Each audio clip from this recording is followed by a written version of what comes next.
Welcome, everyone, to Old Roommates. This week on the show, we revisit Boogie Nights from 1997. So whip it out, throw it on the table, and by that, I mean your earbuds, because the episode is about to begin. Welcome, everybody, to Old Roommates, the only podcast that revisits pop culture through a middle-aged lens. This is Brian. And this is Christina. And today we are revisiting 1997's Boogie Nights, written and directed by Paul Thomas Anderson. This was released October 10th, 1997. We begin, as we always do, by talking about then. Christina, tell me about your experience the first time you watched Boogie Nights. Well, Brian, I do not want you to be jealous or feel in any way intimidated by me moving forward, but I did see this movie in the movie theater. Wow. Yes. It was quite an experience. What a time to be alive. Right? I remember hearing a lot about this movie, and of course, everyone talked about the penis. Yes. The big honking penis. Yeah. And they talked about seeing it and all this. So I'm like, well, yeah, let's go see it. Yeah. Christina, you're drooling.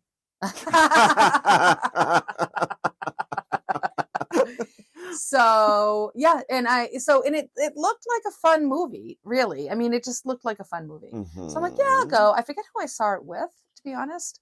But yes, we sat down in that 2 hour and 23 minute movie.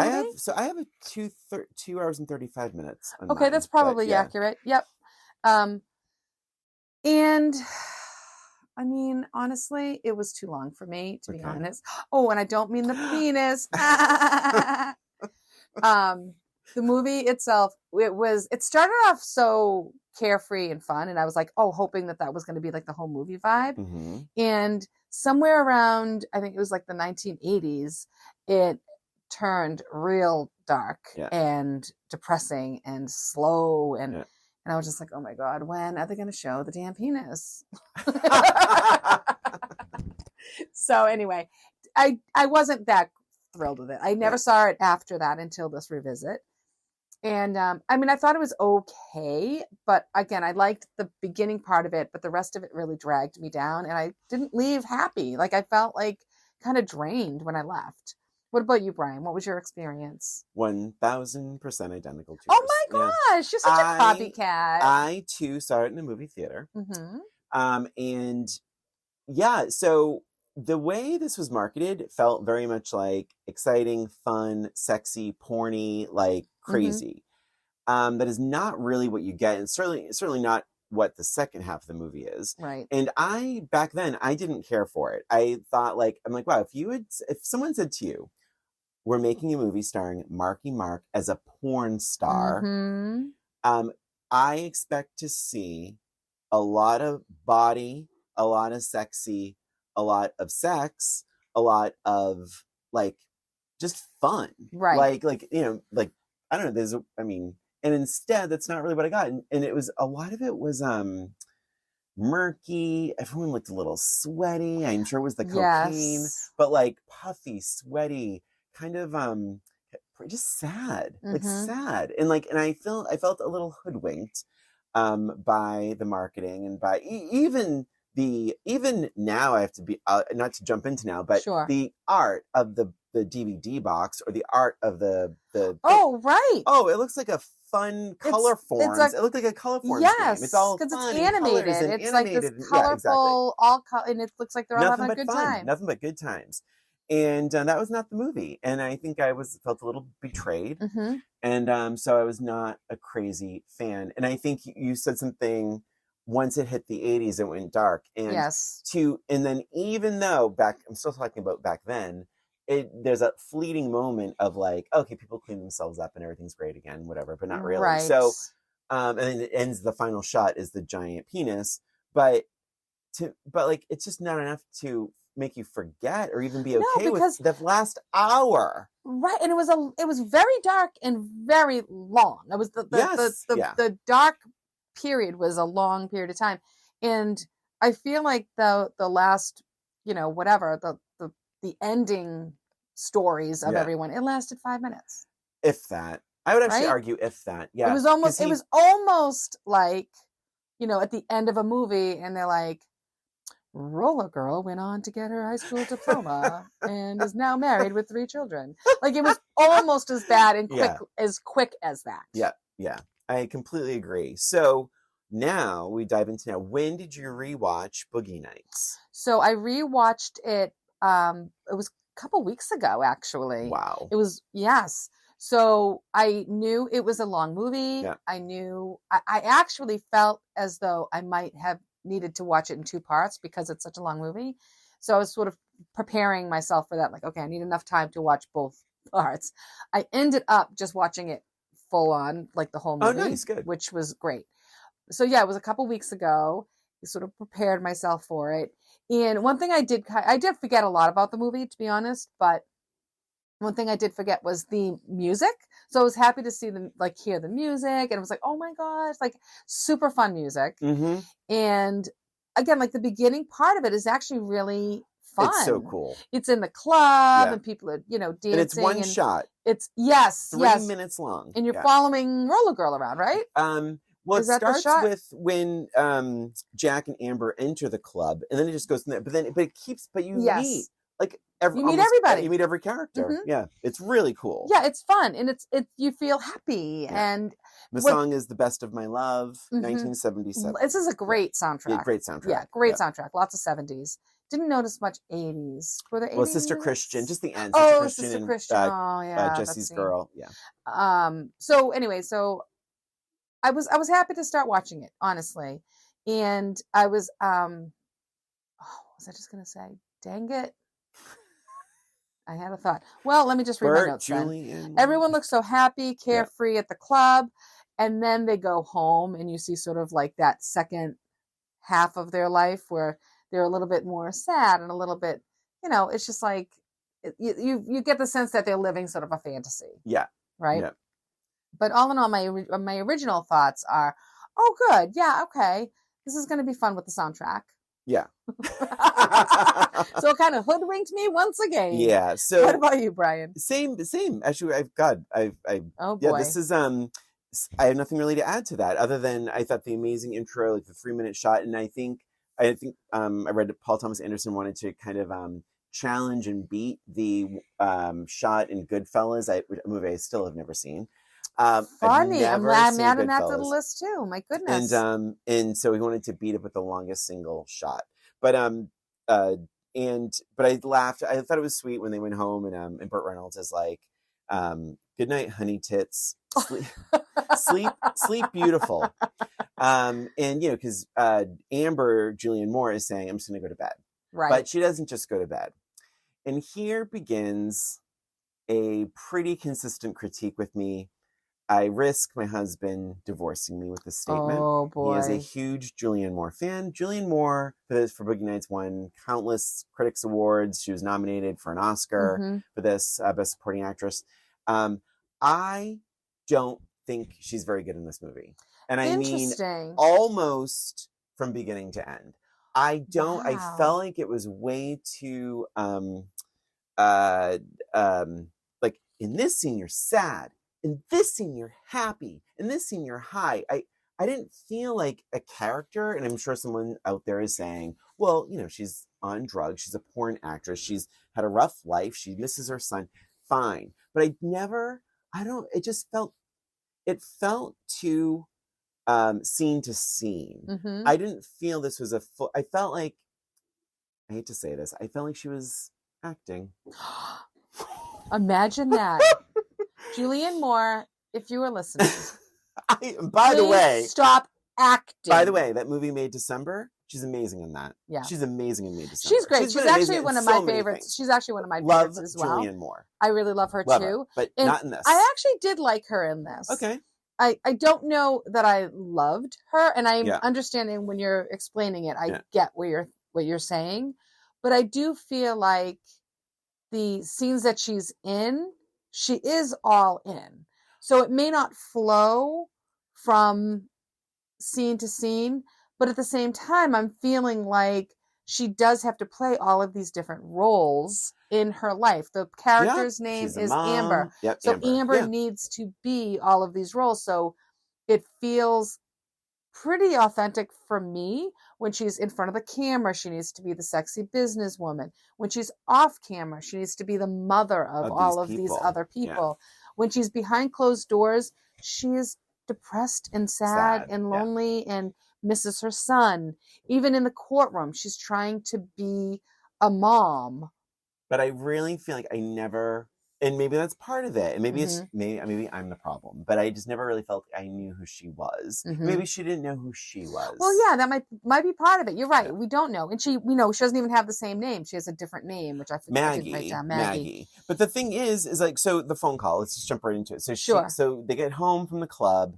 And I love that whole scene, not for nothing. That is a great scene. Love the club scene. And actually, there's other great club scenes. It made you feel like you were actually back in the 70s in a club. That's what you wanted to be, right? I was a little young then, Christina. Were you? I would have been 5. Imagine seeing a 5-year-old in my club. I wouldn't put it past Amber to bring her 5-year-old to the club. So Amber makes the phone call, and it just, but here's a big gripe with that scene. She has an accent. Like, she literally says, "I'll take you to court." Oh, boy. And that accent vanishes as quickly as it began. Yeah. And I just didn't buy, like, she's like on, she snorts the cocaine. She's all sloppy. She's been drinking. And I just heard, I'm not buying this level of sloppiness. Yeah. It's just, I don't know. And that's what I mean. Like, scene to scene, like, she does not stumble into the house. She's not stumbling. No. She actually is pretty graceful. She's beautiful. She walks in, you kiss goodnight, everything seems fine. 2 seconds later, she is a sloppy mess, emotionally unhinged, snorting coke, crying in a New York accent. Like, I was like, I almost feel like, was it Wes? Paul director? Thomas. Paul Thomas.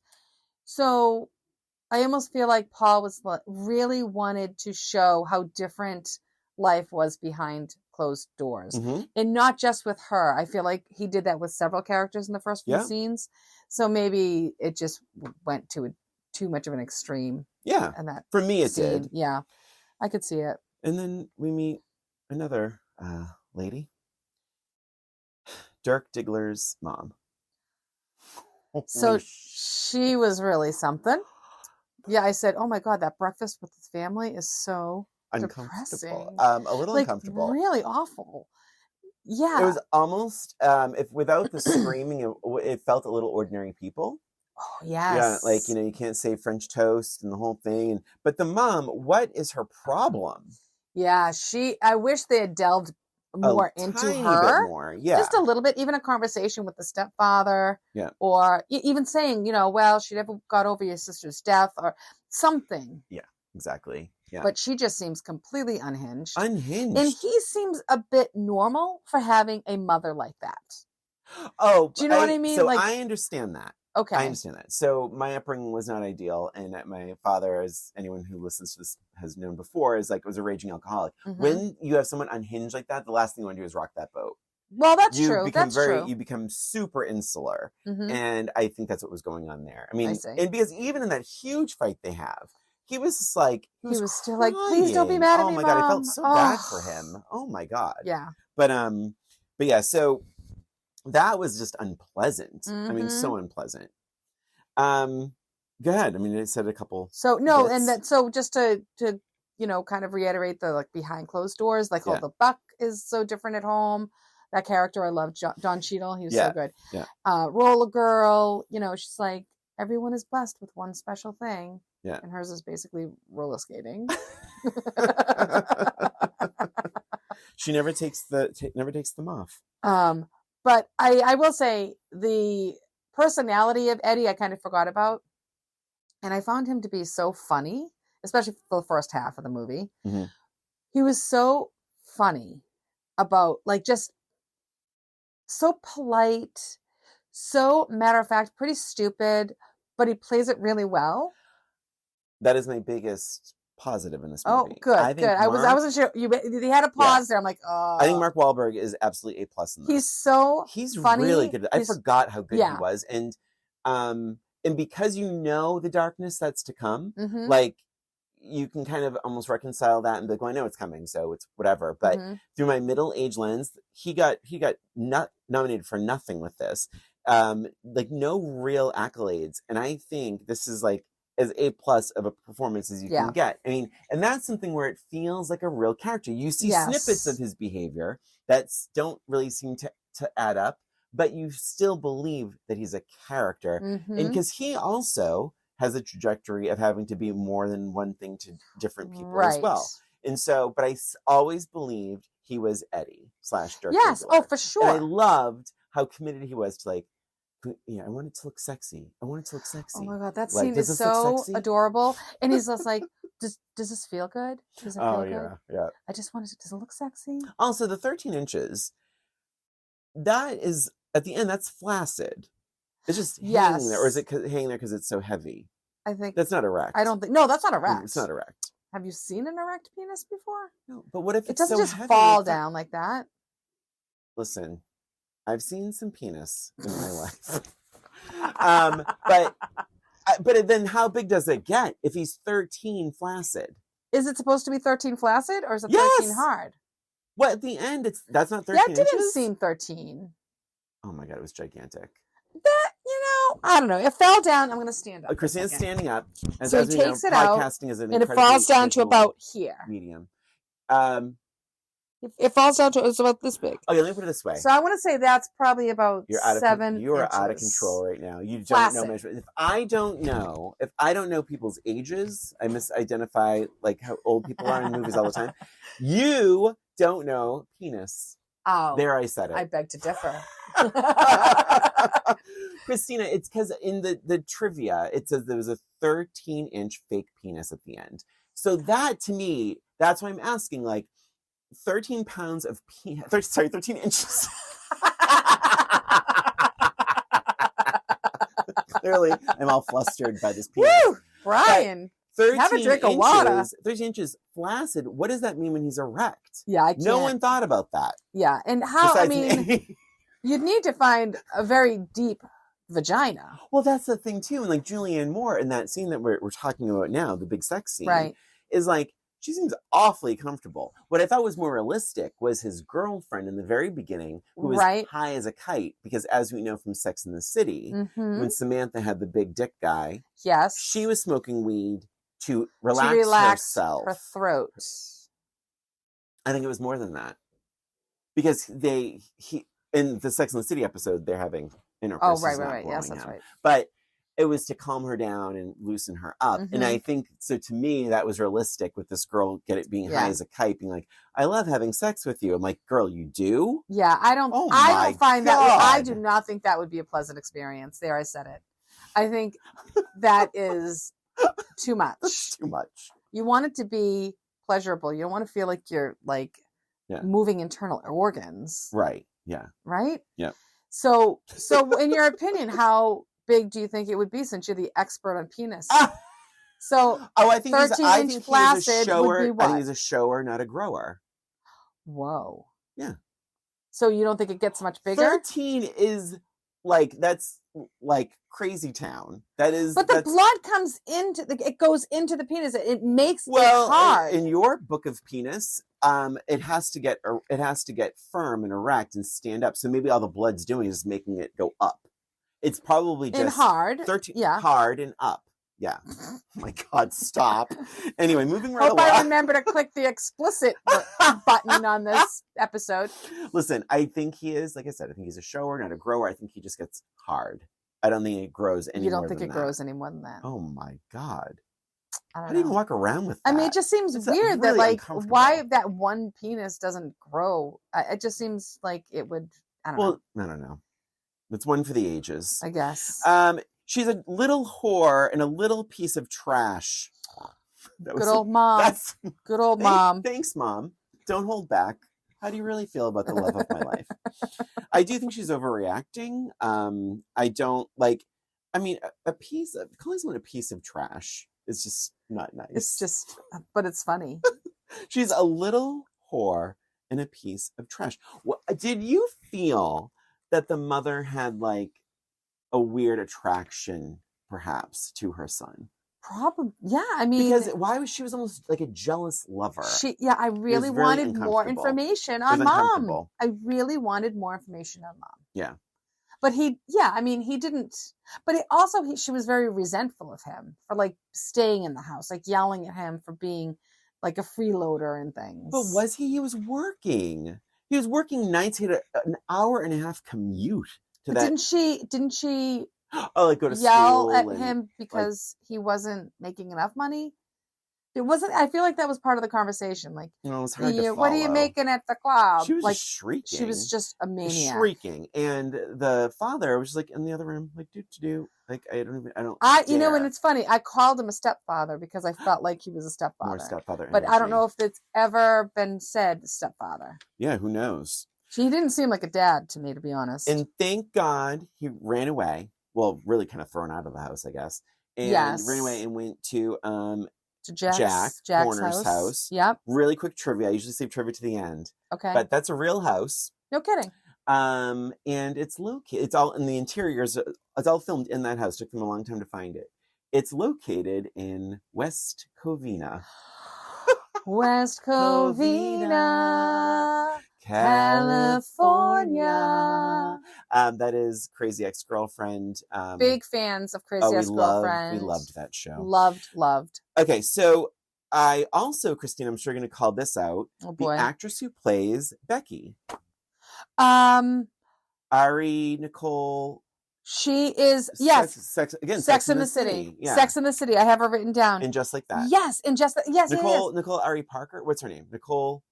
Oh my God. Nicole Ari Parker. Is that right? Or is it?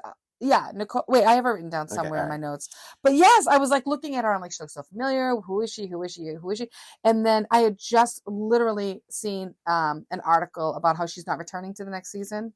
She's not going to be there in the next season. Well, a lot of people aren't coming back. Nicole Ari Parker. Yeah. But I couldn't believe, I'm like, oh my gosh, good for her. I had never seen her in anything else. I love that whole scene with her and Buck. When she's good. Criticizing, I said ranking. She's criticizing his look. Yep. As a cowboy. And he's like, and then he goes, what's your look? And she's like, chocolate love. There's a pause and she goes, 100%. And then someone comes over and I think it's is it Louis Guzman? Louis Guzman. Oh, yes. He runs the club. And he's like, he goes, hey, Duke. No, Buck. What's his name? Buck. Wear what you dig. What you dig. I do love the conversations between these people. I feel like the dialogue is really funny and awesome and true to life. It doesn't feel as wasteful as like sometimes in a Quentin Tarantino movie. Mm-hmm. Like sometimes they're just like talking in the hopes of having some witty banter. I feel like these conversations, it almost feels improvised. It does feel a little improvised, right? but I'll tell you this, it's not, because a little bit more trivia.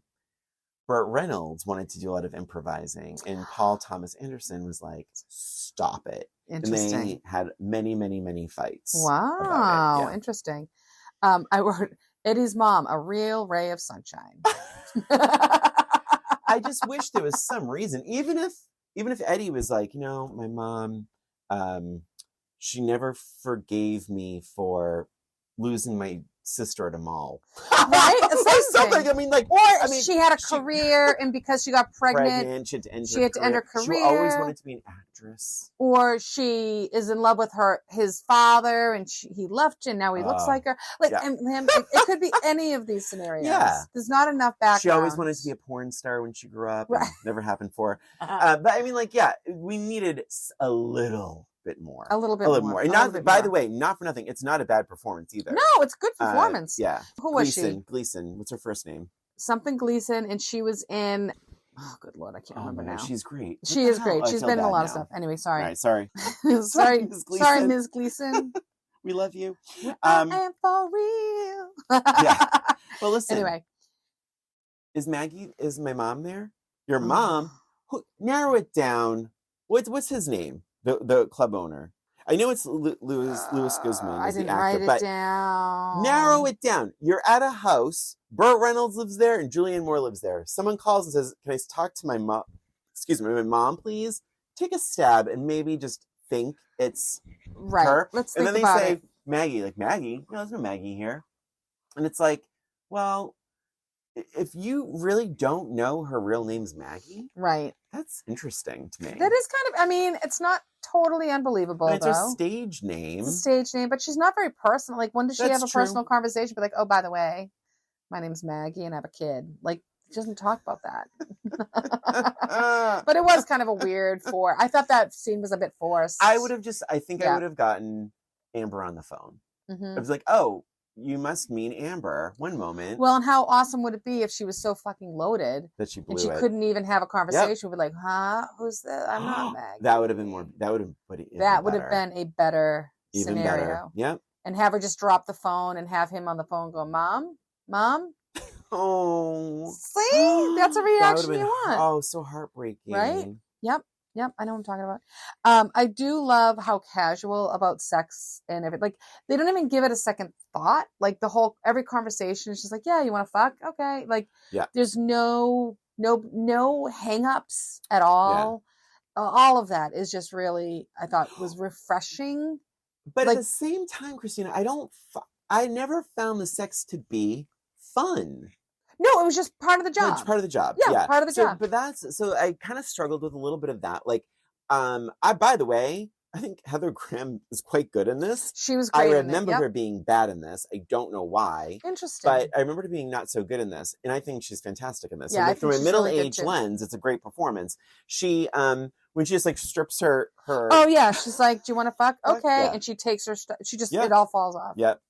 It's like so damn funny. Yeah, but at the same time, like I mean, I understood, like, Burt Reynolds is sitting there watching them, and this is, I guess, Dirk has to prove that he can, get it going in front of someone else watching, right? And just on a moment's notice or whatever, and that was so funny too. He's like, "Hey, do you want me to do it again?" I know. They're like, again? What? Yeah. If you want a close up, I can do it again. I'm like, I did love all of that reaction shots too. Whenever the first time someone sees it, it's always like they're tipping their heads. They're just like in awe of that. I really thought that was effective. Reed, we get introduced to Reed. Yep, John C. Reilly. I did chuckle at like the first conversations with them when they're like, "Oh yeah, so do you work out? Yeah, how much do you bench? Loved that. Do you go to Vincent's? Nah. I would have seen you there because I'm there every day." That whole thing was just really awesome, funny. Loved it. And you get that why they become like best friends because they're just they're both pretty simple and stupid and trying to and their interests don't go far beyond cars, sex, and lifting weights. Right. Yeah. Totally. Yeah. It seems very real.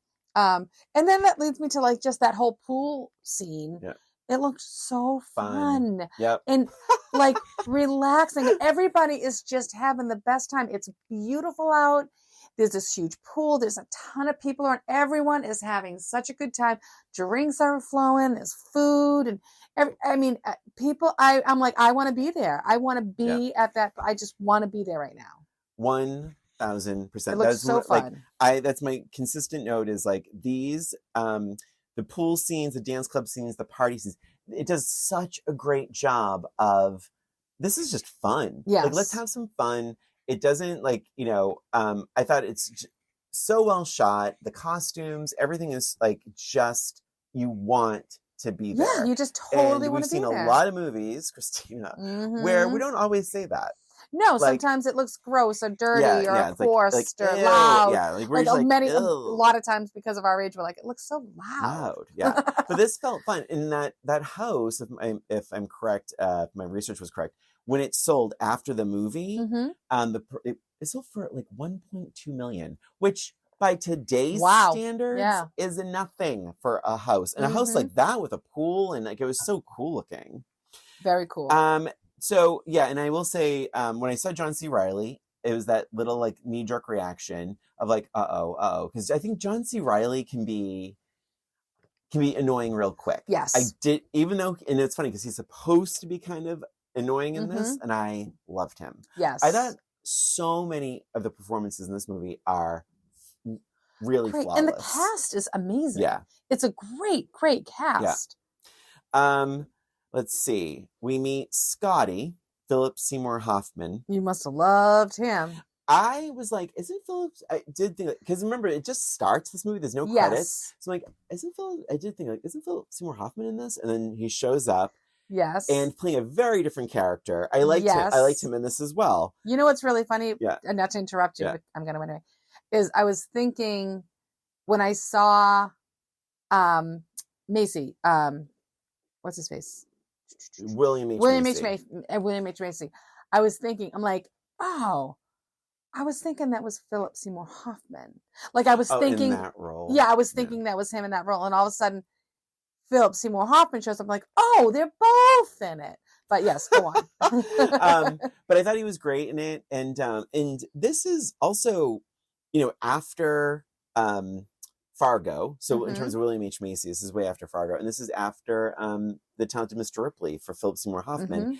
And I would have guessed, just watching the roles and the performance, I would have almost guessed these were before those movies. Absolutely, there's seem a little raw, like a little rough, very raw. They feel like first major role kind of thing. Like that energy, but they're really good, so good. But there's a rawness to these performances that are like, oh my god, this feels like very real. It doesn't feel like a star playing these roles. Exactly. Yeah. Exactly. I feel like a lot of people were really like kind of shunning like the movie star persona and just like delivering for this movie. I did like when what's his name? Oh, Reed and Eddie are talking, and so now Eddie, Dirk Diggler, has gotten some money, so he buys these shoes, and Reed says, "Oh wow, are they lizard?"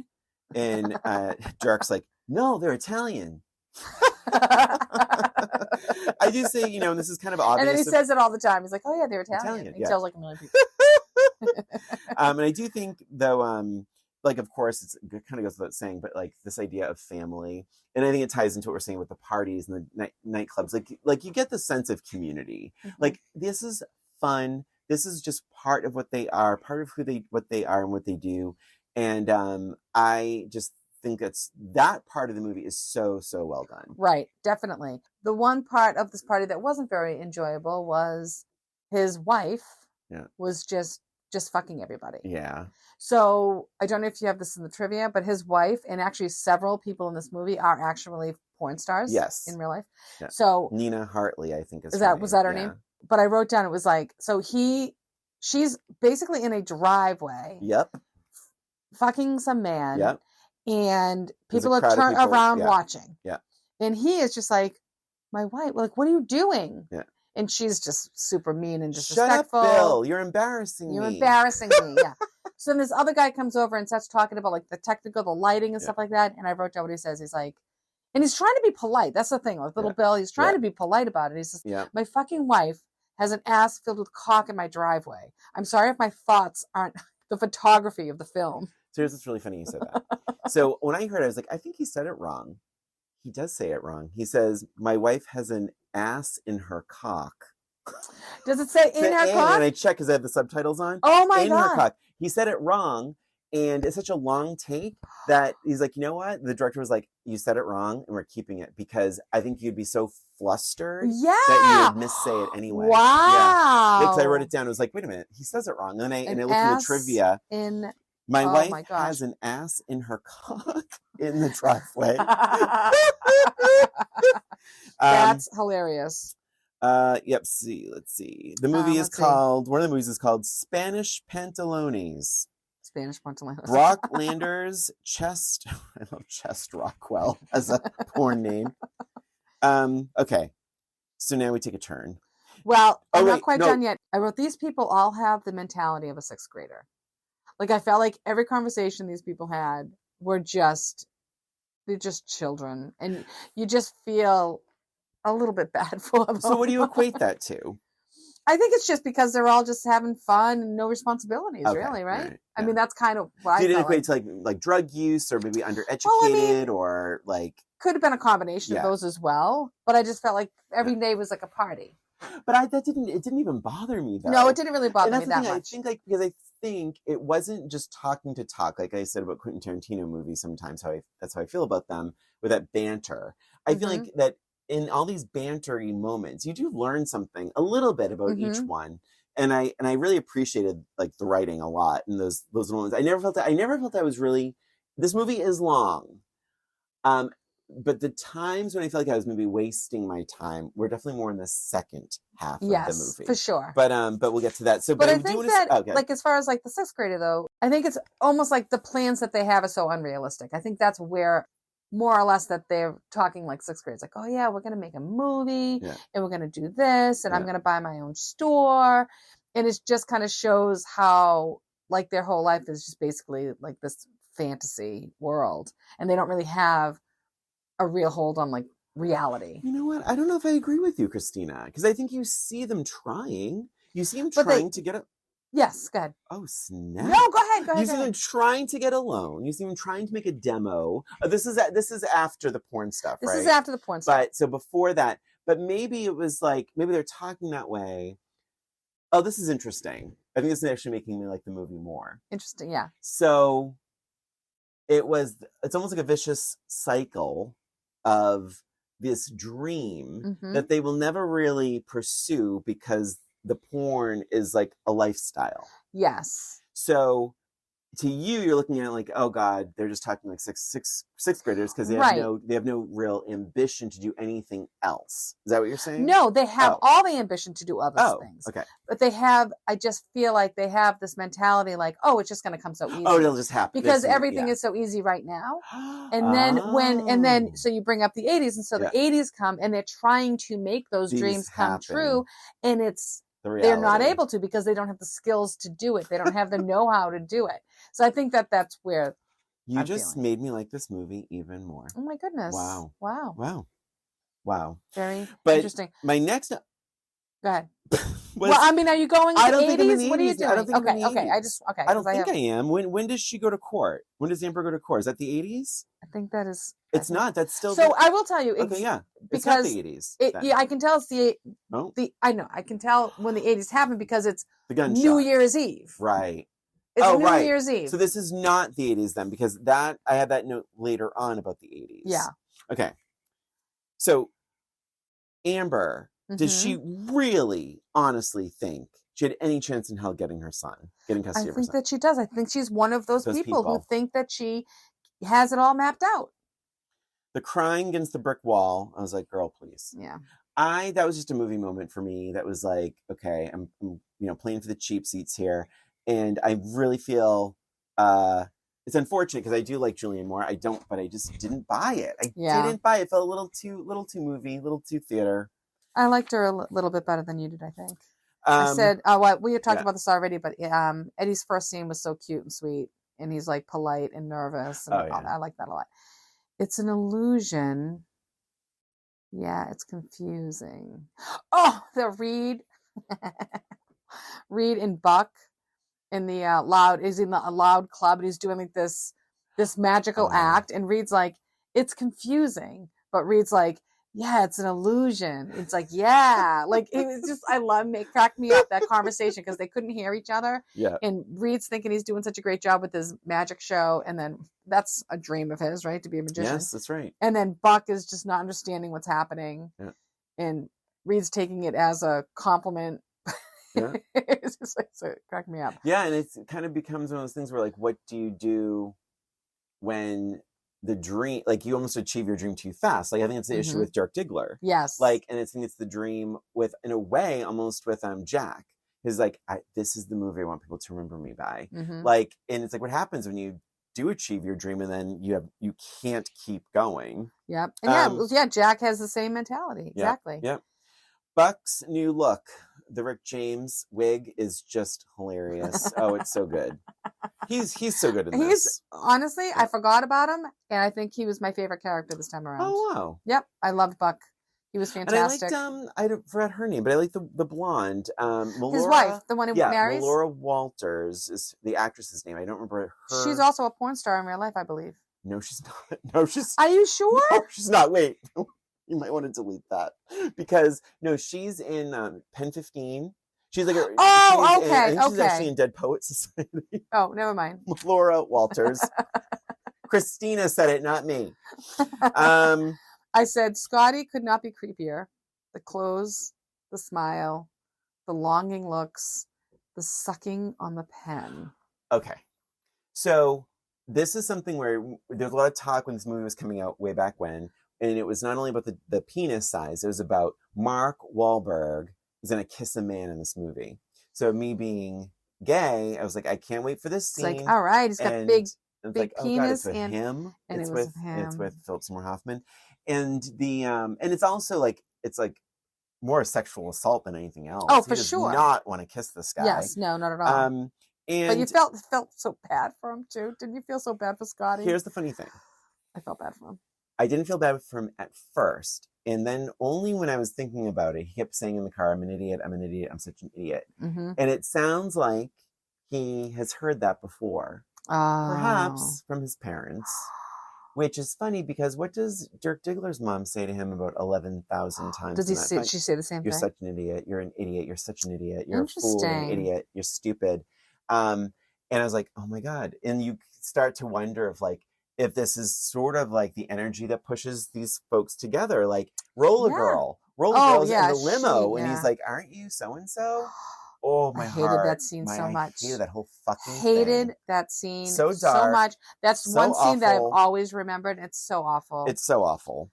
All right. So Buck's new look. Then right after that, someone new enters the picture. It is a man. I didn't write his name down.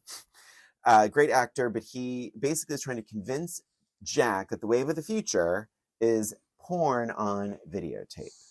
That the videotape right. So these are like the bigwig guys, right? Yes. And he says, listen, I like butter in my ass and a lollipop in my mouth. But hey, we all have our kinks. I'm like, oh my God, where did that come from? Yeah, is that the same guy who got arrested for pedophilia? No. That guy is sitting in the background of that scene. But how about that scene? We didn't glossed over that when the girl overdoses. That thin blonde girl. I know, it was such a nice fun party. Convulsing. Oh my God. And then they take her out of the terrifying. Bat. Oh my God, yes, that was so terrible. Really quick. This movie was supposed to originally be 3 hours long. One of the deleted scenes is her, you find out she dies in the limo. Yeah, that's one of the scenes. Yeah. Well, I mean, it was written on the wall anyway. Yeah. I have written down the reviews when they start getting. Oh my God, I was dying. So let's see if I can read my writing.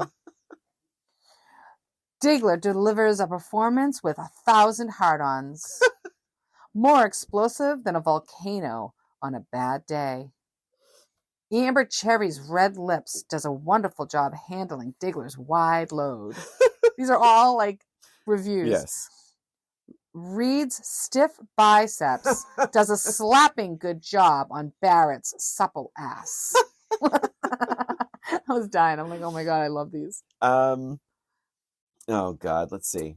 We get to the action movie. Yes, yeah.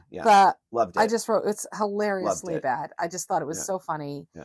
And the pants. First of all, his mullet and those pants, the patchy pants, are amazing. Gosh. Amazing. He says when he was showing someone his closet of new clothes, it's perfectly organized by color as well as designer.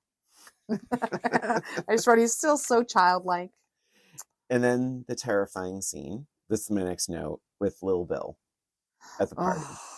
So terrible. Apparently a deleted scene is they show him shooting them, and I guess it's super graphic. I'm so glad they didn't. And I know. And then so they cut that, and then he obviously shoots himself.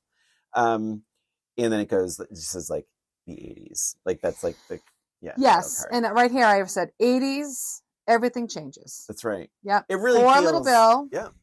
Dirk's movie with the violence against women, which turns into violence towards women. That's right. Yeah. Because he's trying to be stand up in the 70s, and now in the 80s. So everything is all kinds of violence. Bitch, smacking. Yep.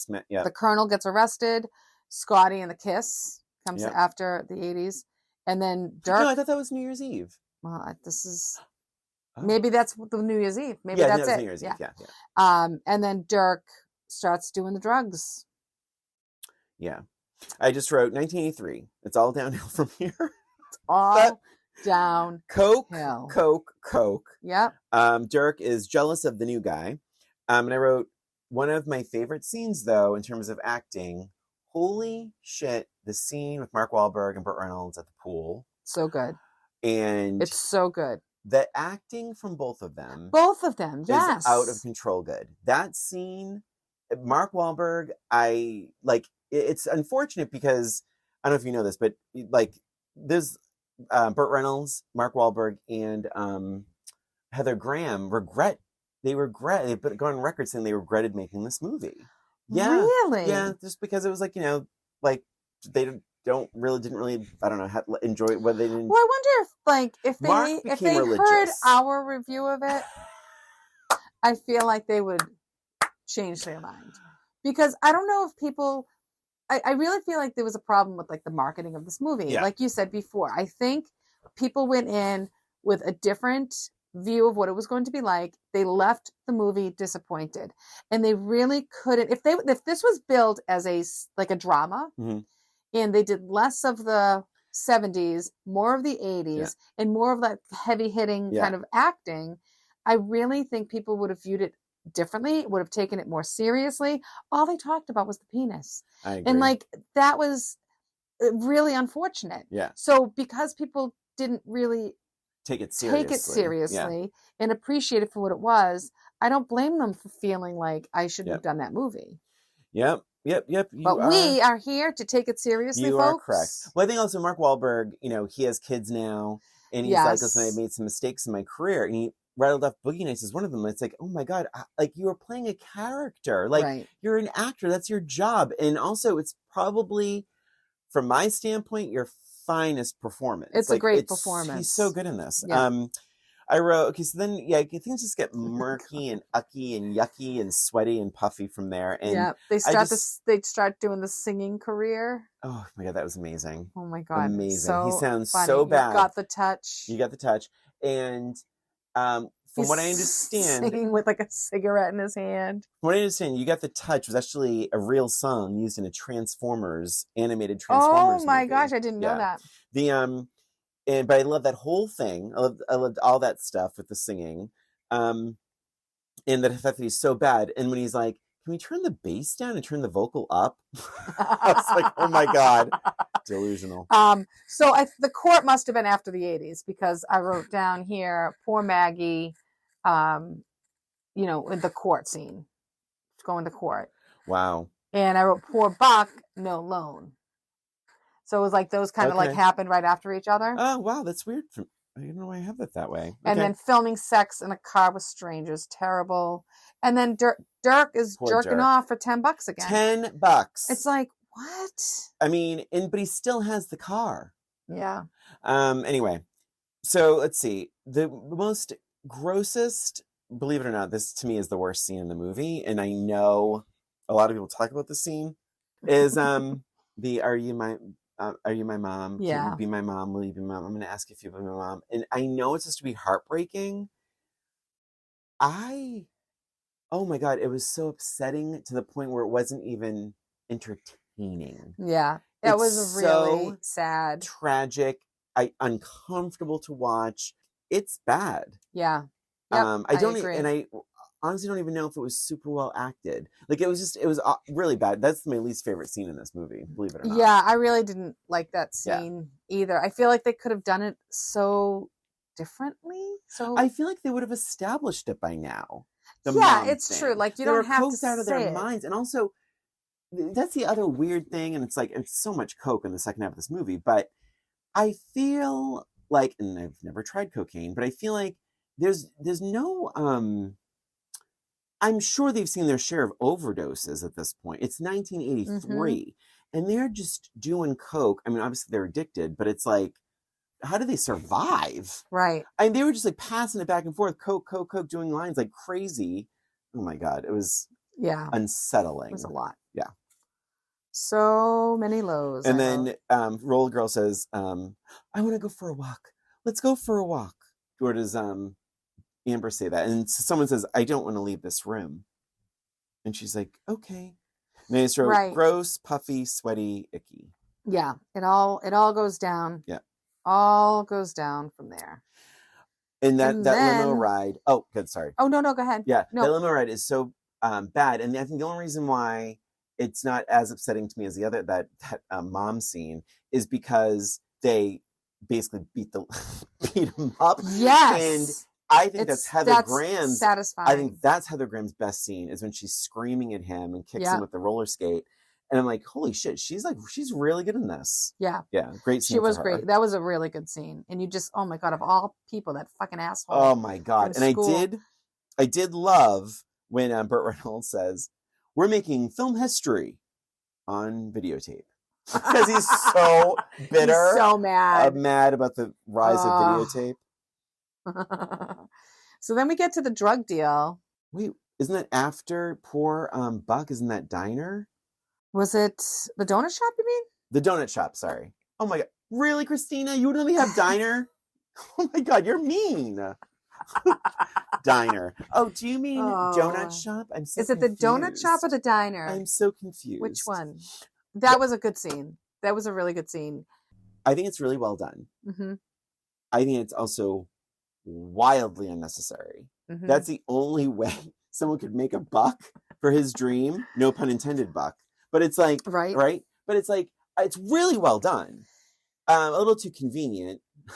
But it wasn't a convenience store. It was a donut shop.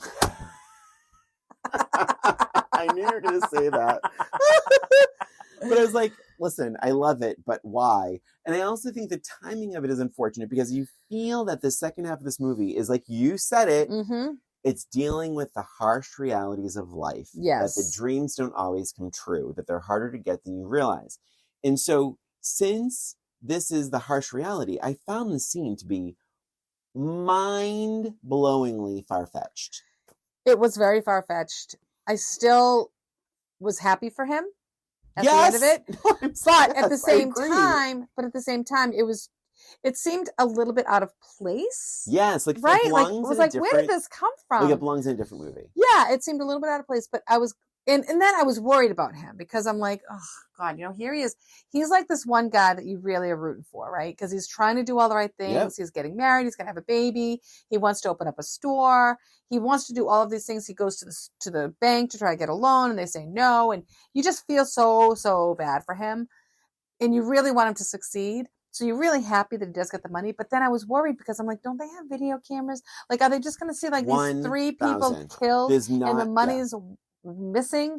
They're going to be looking for the 4th guy and they're going to get him. I mean, 83, they have to have video. I mean, of course, there's videotape everywhere. Right? It's a videotape is the whole thing. But it just seemed like it seemed a bit much. No, they're not going to like drop this because also, 3 people are dead. Like, where's the money? Exactly. Thank you. And exactly. And also, like, what exactly is happening when he gets into that car with his wife? Right. He's covered in blood. Covered in blood and like chunks of brain and head. Ugh. Like the person's skull on him. So yeah, a little bit. Okay, yeah. Crazy. So that was just unnecessary, but well done. Yes. And then, Jesus Christ, here's the thing. I remember this scene. I saw this movie once besides the rewatch. Once back in 1997. I remembered every effing minute of that scene. It is so tense. I'm feeling heart palpitations right now thinking about the scene with the fucking firecrackers. Oh yes. And it's so tense. It's so effective. And it's so scary. Yeah. And you almost feel a relief when they start shooting because it's like, oh my God, thank God. Yeah. Like you almost want it to get going. You want it to cut go. The tension. To cut the tension. Yeah. Like, fine, just find the fucking fake cocaine and just shoot everybody for God's sake. It is so stressful. I can't name another movie scene that's as stressful as that. Wow. Not even Steel Magnolias when they're getting ready for the wedding. Well, those birds were pretty annoying. But the firecrackers, I don't know who thought of like, oh yeah, let's just have this weird guy. He doesn't speak any English, just throwing firecrackers randomly. Yeah. And I will say, so something funny about that, Alfred Molina, he's almost unrecognizable. Yes, he sure is. I love him.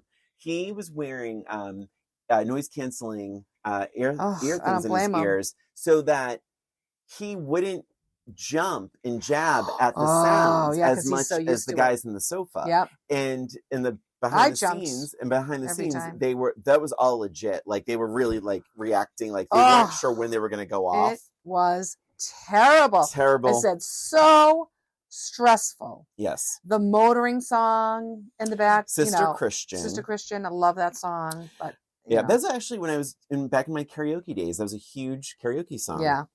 It's so long, though. It's too long for karaoke. I don't know. Well, if Elizabeth Young is listening to this, she nailed it every time. I'm sure it was beautiful, but it's a long song for karaoke.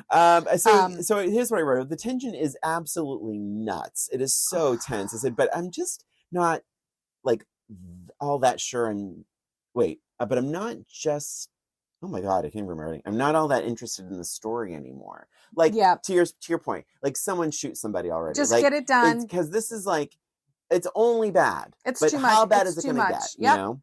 It's like you just want it to turn the corner. And I know, and so I did a bunch of reading about the movie, and it was like, well, someone said, well, Dirk had to hit rock bottom. Like, oh, he hit rock bottom way before that. Come on. That was pretty bottom. I mean, yeah. He hit rock bottom way before that. But let's see. Oh, yeah, I wrote. I feel like Dirk's rock bottom was when he was in the parking lot jerking himself off for $10, and then that's pretty low, and then being almost pummeled to death. Yep. Yeah, that seemed like a pretty good rock bottom to me. I wrote, so stressful. All of this violence is too much. I want to go back to the pool.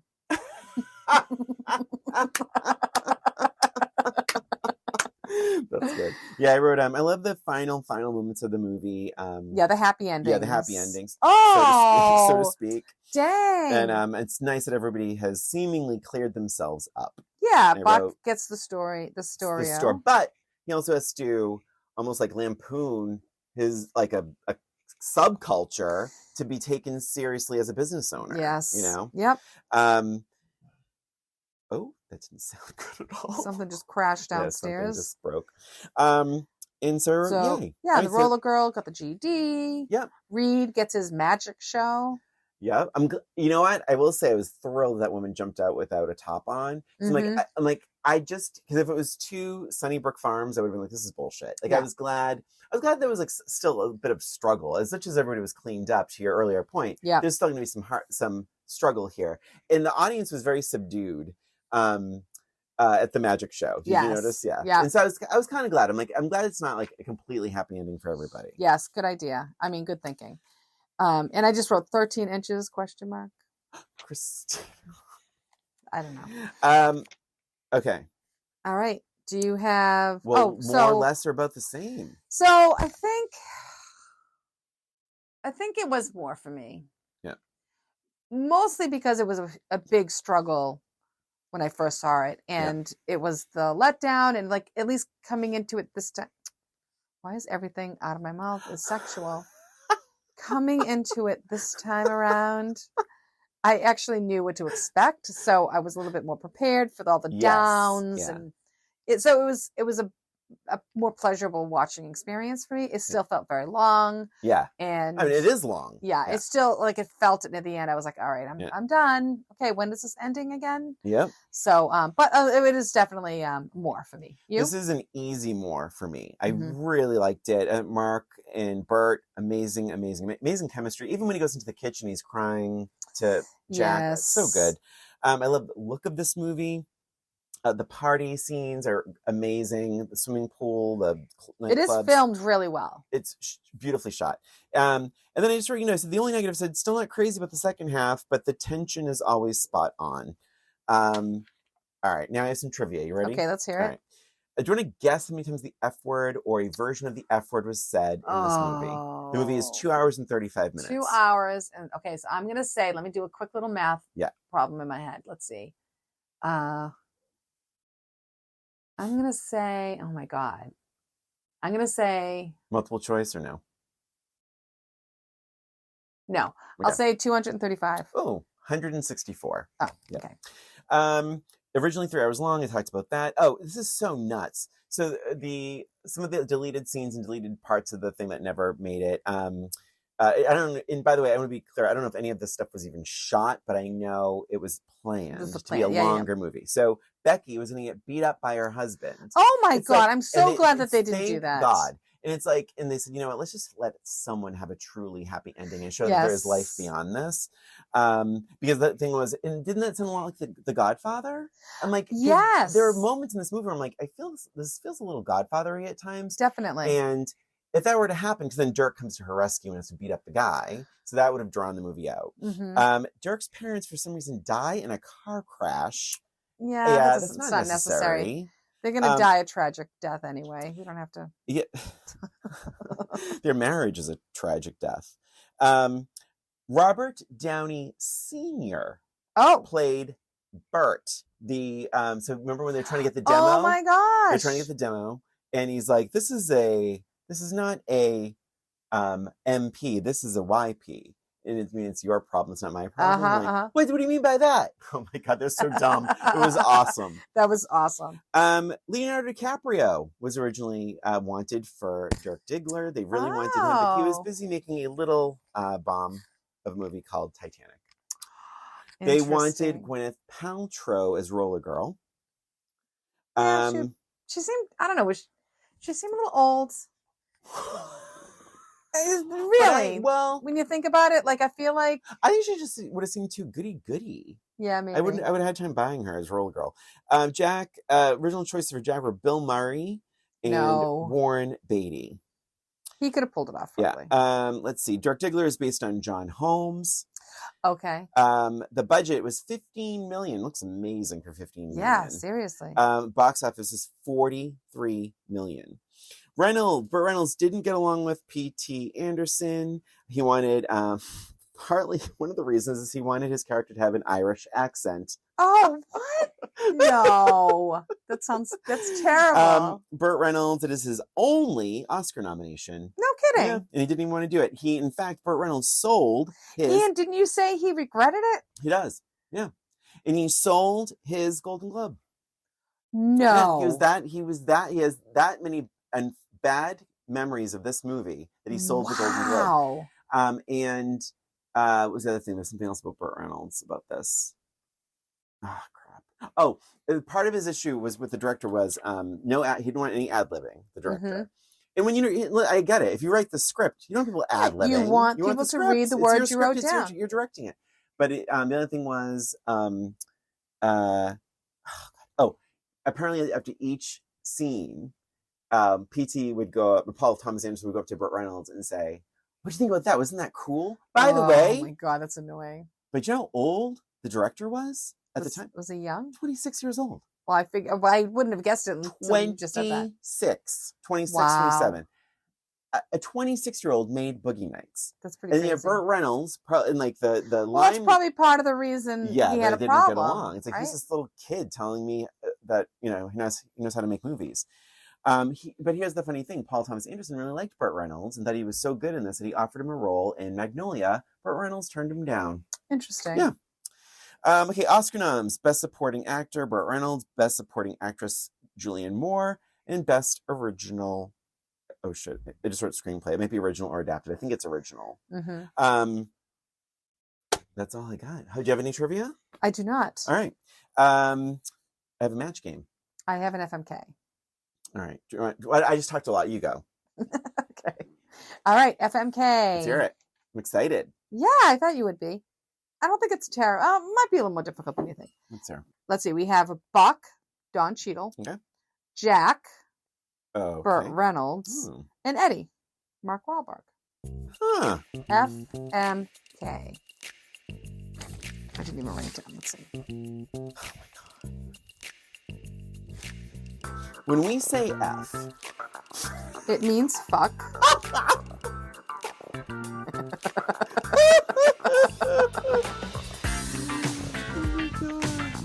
Oh my God, this is, oh boy. Well, this took a turn. Oh boy. Ding. All right. What? I cannot believe. What says you? God bless. I am marrying. I said it. Oh my God, I wrote it wrong. Whoops. Hold on. Okay. I am marrying Jack. Okay. I love Burt Reynolds in this. I love that character. I think he's great. He has some real morals, believe it or not, and he has some real visions. Yeah, he's like a businessman. He actually is pretty smart and really well loved. Mm-hmm. He's like a great guy. Yeah. Come over, go swimming. And I don't think, do we ever see him do drugs in this? I can't remember. I don't remember seeing him do But drugs. anyway, he's clean at the end. We know that. So then I would marry Jack. I'm effing Buck. And which means I have to kill Eddie. You're killing Eddie? I just couldn't. You're afraid? Do it. Yes. Same. So I had you marrying Buck. Yeah, it was, that was, yeah. And effing Jack. Oh, that's interesting. No, because I knew you wouldn't want to. I knew you wouldn't want to marry or F. Belching so bad in this episode. Eddie, because it's too much. It's too much. And I don't want to. I'm not marrying Eddie. Certainly, right? He's very immature. I'm not effing him because it's danger. It would be dangerous. And then, yeah, I love that character, Jack. Yeah, I really did. And I chose to marry Buck, F Jack, and kill Eddie. I guess the same thing. Yeah. All right, ready for my match game? Yes. Dirk Diggler's ex-girlfriend said, "I had to break up with Dirk Diggler. Dating him is so expensive." How expensive was it? Well, just the amount of money I have to spend on blank.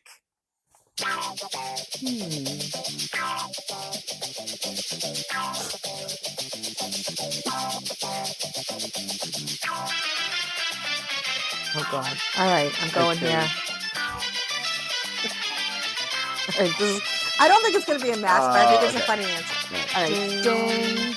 Dating Dirk Diggler is so expensive. Oh, the money I have to spend on blank. Mouthwash? That is so good. I put lube. Oh, yes. I was thinking about like spermicides. I was thinking about actually things to clean yourself with. And then I thought of mouthwash. I'm like, oh, yeah, mouthwash is good. So I watched... probably quite a load. Oh, my God, Christina. Well, I mean, I don't know. So Boogie Nights, I watched it. I had to buy it off of Apple Movies. I got it from the library. Yeah. But that was Boogie Nights. Boogie Nights. And that's it for us and for this episode of Old Roommates. Thank you for listening. Please remember to follow us on Instagram or YouTube, where we have our episodes as well as a little extra. And if you have any questions about our show, any suggestions for movies we could revisit, reach out to us at oldroommatespod@gmail.com. Thanks again for listening. This is Brian. And this is Christina. Until next time.